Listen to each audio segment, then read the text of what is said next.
Sine-check mo. Oo. Yung mga model. Kasama na rin yun.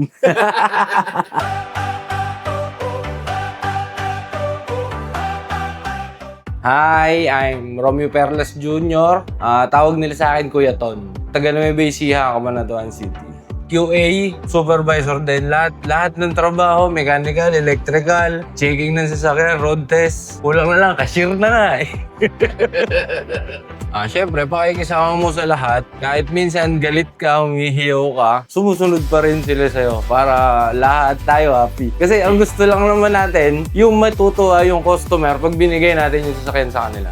Ayos naman, sa unang mahirap, pero siyempre, alam mo naman, maraming nakikilalang kaibigan, madaming car group, basta come and visit po, ako na pong bahala sa sasakyan. Basta ako, naging fuckboy ako, good boy.